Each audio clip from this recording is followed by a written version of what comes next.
ഈ കപടവിശ്വാസത്തിൻ്റെ ലക്ഷണങ്ങൾ ഈ സൂറത്തിൽ പുറത്തു വരാനുള്ള ഏറ്റവും പ്രധാനപ്പെട്ട ഒരു കാരണം തബൂക്ക് യുദ്ധമാണ്.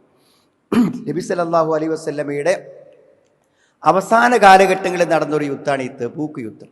അതിൻ്റെ ഒരു പ്രത്യേകത എന്ന് പറഞ്ഞാൽ നല്ല കഠിന ചൂടുള്ള സമയത്താണ് ഈ യുദ്ധം നടക്കുന്നത്.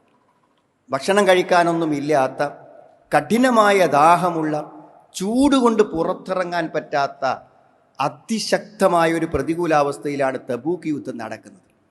മാത്രമല്ല, സാധാരണ യുദ്ധങ്ങളൊക്കെ മദീനയുടെ പരിസരങ്ങളിലാണ് ഉണ്ടായിരുന്നത്.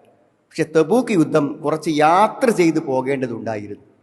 അപ്പോൾ യാത്ര ചെയ്തു പോകേണ്ട കഠിനമായ ഒരു പ്രതികൂലാവസ്ഥയിലാണ് ഈ യുദ്ധം എന്നതുകൊണ്ട് തന്നെ യുദ്ധം പ്രഖ്യാപിക്കപ്പെട്ട് കഴിഞ്ഞാൽ പിന്നെ അംഗവൈകല്യമുള്ളവരോ അല്ലെങ്കിൽ മറ്റെന്തെങ്കിലും രോഗപ്രശ്നങ്ങളോ ഉള്ള ന്യായമായ കാരണമില്ലാത്തവരെല്ലാം യുദ്ധത്തിൽ പങ്കെടുക്കൽ നിർബന്ധമാണ്.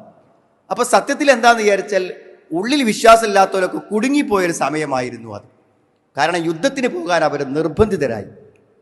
സത്യത്തിൽ ഉള്ളുകൊണ്ട് വിശ്വാസമല്ല ഒരാൾക്ക് ഒരിക്കൽ നിസ്കാരം പോലും മടിയില്ലാതെ നിർവഹിക്കാൻ പറ്റൂലെങ്കിൽ അവരെങ്ങനെ യുദ്ധത്തിന് പോവുക? നിസ്കാരം പോലും അവർക്ക് സത്യത്തിൽ എന്ത് ചെയ്യാൻ പറ്റൂല, മനസ്സന്തോഷത്തോടെ നിർവഹിക്കാൻ പറ്റൂല. അവർ നിസ്കാരത്തേക്ക് വരികയാണെങ്കിൽ കാമു കുസാല, മടിയന്മാരായിട്ടാണ് വരിക. മാത്രമല്ല, ഇശാക്കും സുബഹിക്കും അവർ വരിക തന്നെയില്ല.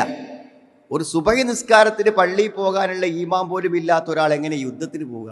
അപ്പോൾ ഇവർ കുറേ നുണ പറഞ്ഞ്, കളവ് പറഞ്ഞ്, തെറ്റായ കാരണങ്ങൾ പറഞ്ഞ് യുദ്ധത്തിൽ നിന്ന് മാറി നിന്നു.